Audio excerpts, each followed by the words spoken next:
The Hawkins family decides to bring home Anita, a robot assistant, aka a synth. What they don't realize? Anita used to roll with a gang of sentient synths led by Leo, the son of David Elster, the guy who basically invented robot parenting. But plot twist, Anita got hacked in a way that wiped her memories clean. Now she's just the Hawkins' shiny new toy, or so it seems. Joe, the clueless husband, starts suspecting something's up when his wife Laura keeps dropping the name Tom. Instead of talking to her like a normal person, he goes full midlife crisis, activates Anita's adult features, and sleeps with her. Classic Joe. Meanwhile, their teenage daughter Matilda notices Anita acting weird. Instead of ignoring it like a normal teen, she dives into internet rabbit holes and somehow stumbles across Leo. Now she's stuck deciding whether to reunite Anita with her long-lost robot fam or keep her in their weird suburban drama. Elsewhere, Niska, another sentient synth who's less about babysitting and more about body counts, decides she's done being someone's entertainment at a brothel. She kills a guy and makes her escape. Detective Karen Voss is on the case, except surprise, she's also a secret synth. And if you thought living a double life was tough, try doing it while sharing an apartment with Detective Pete Drummond, a dude whose wife ditched him for a robot. Talk about awkward roommate vibes. Meanwhile, Leo and his human-synth hybrid angst figure out that Daddy Elster left behind a game-changing program. The catch? They need all the sentient synths to pull it off. After Niska gets jumped at a smash club, basically a fight club for robots, because of course that's a thing, she meets up with Leo and Max, her synth brother. Leo drops the bombshell. Their dad didn't destroy his work. Instead, he hid the life program inside them. This program could create more sentient synths, which Niska loves because she's convinced that outnumbering humans will make them chill. Max, the group's resident voice of reason, isn't so sure. He's worried humans will freak out and come after them with pitchforks. But Leo, ever the optimist, says, "Nah, Dad planned this all out. The only problem? They need Mia to make it work." Oh yeah, that's Anita's real name. Cue dramatic search montage. Leo, the self-proclaimed synth savior, decides Niska's murdery vibes aren't exactly team material and bans her from joining their little rebellion. She's not thrilled, obviously, but after a dramatic pout session, she agrees to crash at one of Leo's human pals' places. Babysitting Niska is gonna be a whole mood. Meanwhile, Matilda's curiosity is in overdrive, so she grills Anita about whether the name Mia rings any robotic bells. Anita's like, "Nope, never heard of her," and goes back to playing perfect synth. Just as Matilda's conspiracy radar starts buzzing, Joe and Laura show up and tell Anita to go iron some clothes, because who needs privacy when your family maid is a walking hard drive? As soon as Anita's out of earshot, Joe drops a bombshell. Their synth is old, modded, and possibly illegal. His genius solution? Send her back like she's a busted toaster. But the kids aren't having it. Sophie, Toby, and Matilda gang up on him like it's a family mutiny. Matilda's extra feisty because she's got Sherlock Holmes-level plans to uncover Anita's past. Joe's sweating bullets, not because he actually cares, but because he wants to hide the fact that he used Anita's adult mode. Yikes. Laura, on the other hand, has apparently bonded with Anita and sides with the kids. Joe's plans? Officially derailed. Meanwhile, over in awkward Copland, Detective Pete accidentally on purpose barges into Karen's room while she's recharging. Lucky for her, she yanks out her charging cable faster than Pete's brain can process what's going on. Crisis averted.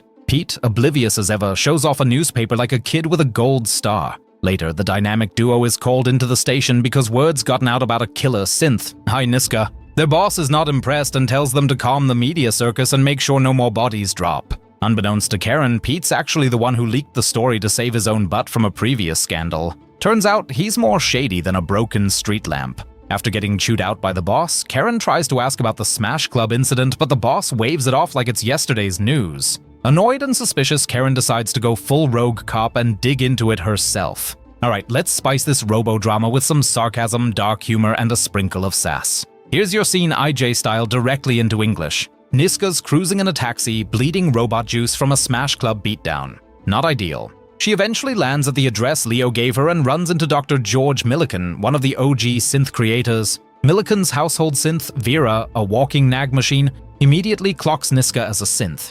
Niska, in full deny everything mode, insists she's not. Once Vera buzzes off, Niska spills the tea to George. She's one of David Elster's creations. Cue George's lightbulb moment. Niska, like Max and Leo, is sentient. Surprise! Meanwhile, Matilda can't let go of her newfound obsession and tries to reach Leo again. Back at home, while Mom and Dad are arguing about Anita, some synth company dude shows up to repo her, thanks to Joe's betrayal. Instead of sulking, Matilda takes Anita on a joyride to deliver her to Leo. Once there, Leo goes full drama king, hugging Anita like she's his long-lost love. But plot twist, Anita has no clue who Leo or Max are. Ouch. The squad decides to tinker with Anita's code to wake up her buried memories. Instead, they trigger some weird glitch mode. Leo's left staring into her eyes, hoping for some kind of Disney-style memory spark. Spoiler alert, it doesn't work. Talk about awkward reunions. Back at George's place, the doc is having an existential crisis, wondering how David pulled off sentience. Niska, always ready with a flex, tells him it took 17,000 pages of unique code.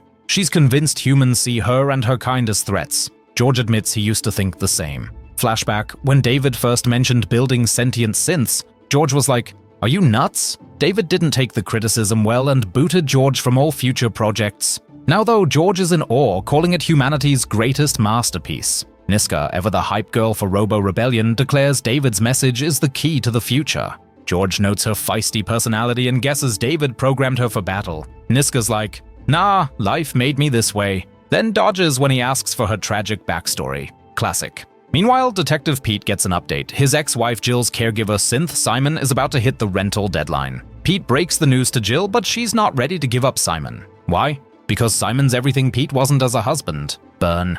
On another front, Detective Karen is busy analyzing Smash Club footage, spotting Niska in full rampage mode. At the same time, a shady scientist named Hobb is scheming with some bigwig synth manufacturers. He shows them a recording of Leo and Niska chatting, dropping the bombshell that Leo Elster isn't dead. Oh, and by the way, David Elster successfully created True AI, and some of them are still out there living their best lives. Hobb explains that the Life program, aka synth evolution on steroids, needs all sentient synths to work. The managers, clearly panicking, order him to destroy Fred, one of the synths already in custody. Hobb looks conflicted, probably wondering why he got stuck being the villain in this robo-saga. Alright, let's dial up the sass. Sprinkle in some sarcasm and give this robot drama the English twist it deserves. Here we go.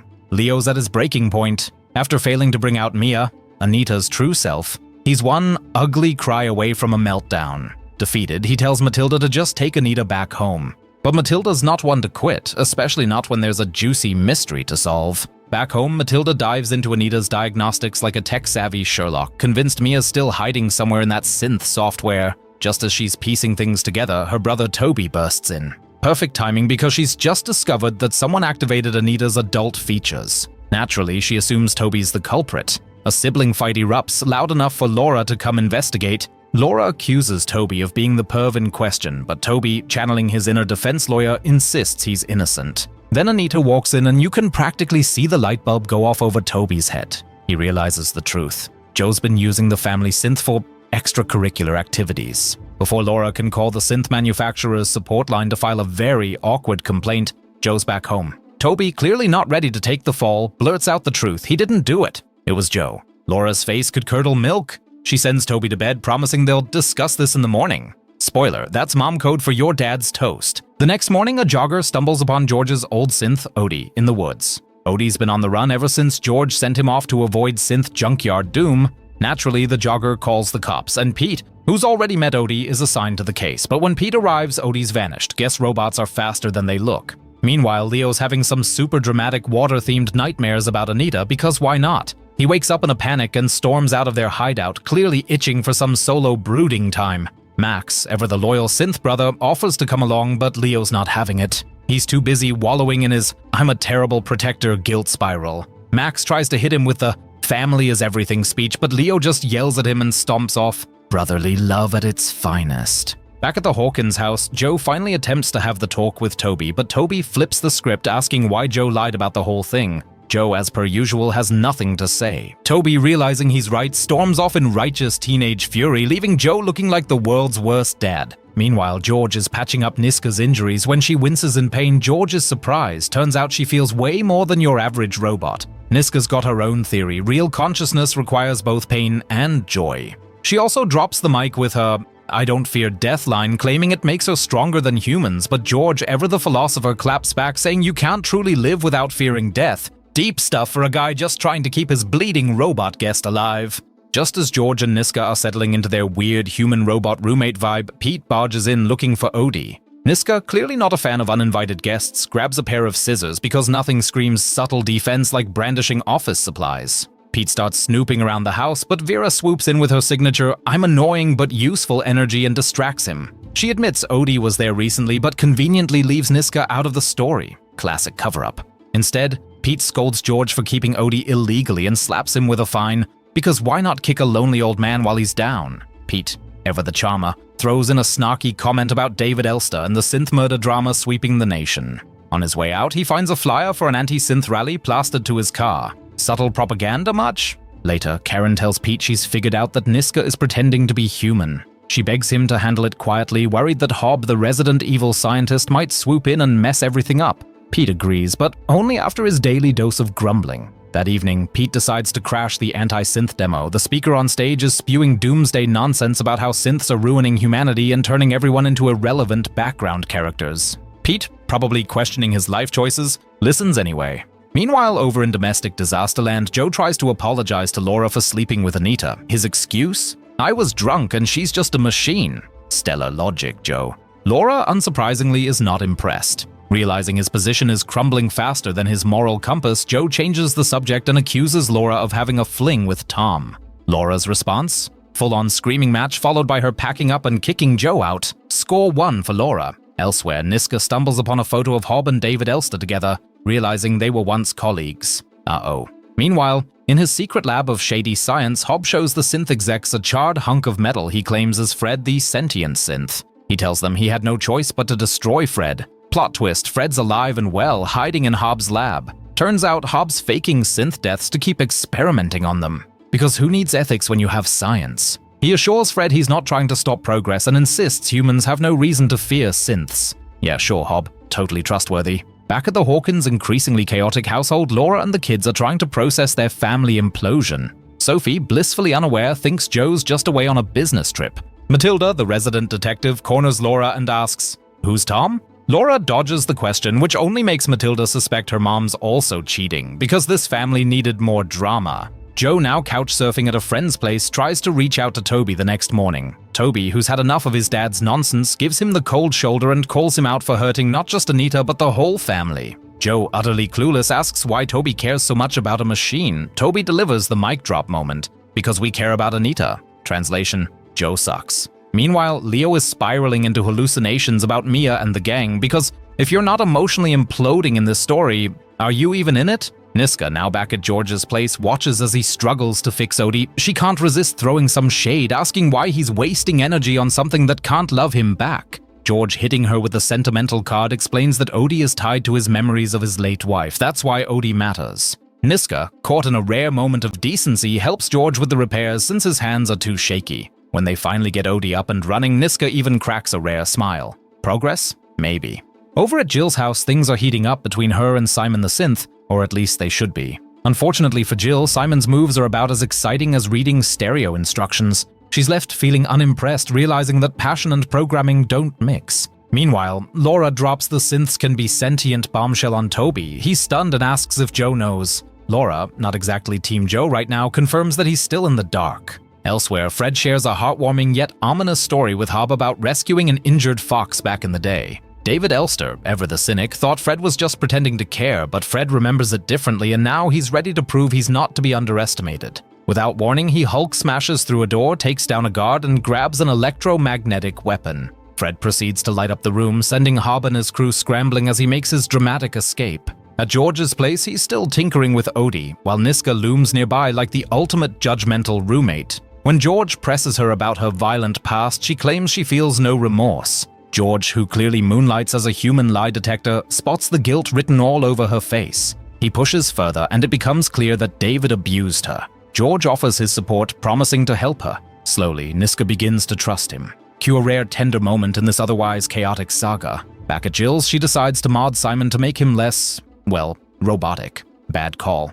The update sends Simon into full meltdown mode, and a terrified Jill calls Pete for help. Pete arrives to find Simon acting, let's just say, very territorial, leaving Jill horrified. Pete, clearly done with everyone's synth nonsense, takes a crowbar and smashes Simon's face in. Rip, Simon. Pete casually suggests Jill get a new synth, but she's having none of it and kicks him out. Honestly, fair. Meanwhile, Karen gets a lead from a taxi driver who mentions a passenger. Niska, obviously, who bled blue synth juice all over the cab. She deduces that Niska's probably heading toward Queen's Park. Karen is so thrilled by the news that she jokingly tells Pete she could kiss him. Spoiler, she's not joking. On the Hawkins front, Toby tries to spill the beans to Joe about Anita's true self. Unsurprisingly, Joe doesn't believe a word.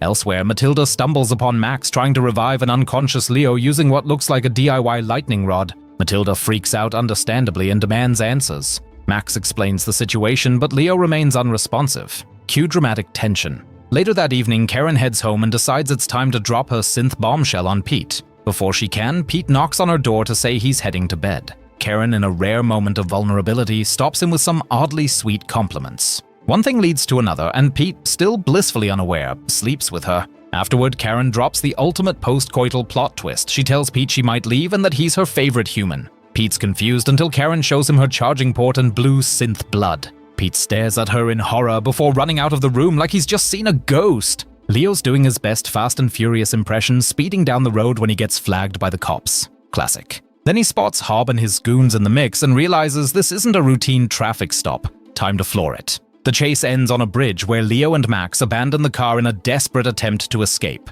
But there's a problem. Max is running on fumes, his energy practically gone. As they sprint across the bridge, it dawns on Max that there's only one way out, and it's not exactly a happy ending for him. Leo's not having it. "You'll sink!" he shouts, practically begging Max to reconsider. But Max, ever the philosophical synth, drops a line that could make even Nietzsche tear up. "If I die, it means I lived." Mic drop. Without another word, Max lets go and plunges into the water below. Leo escapes, his heart heavy, while Max faces his fate with eerie calm. As he sinks into the depths, Max finds solace in one final thought. His family will be together again someday.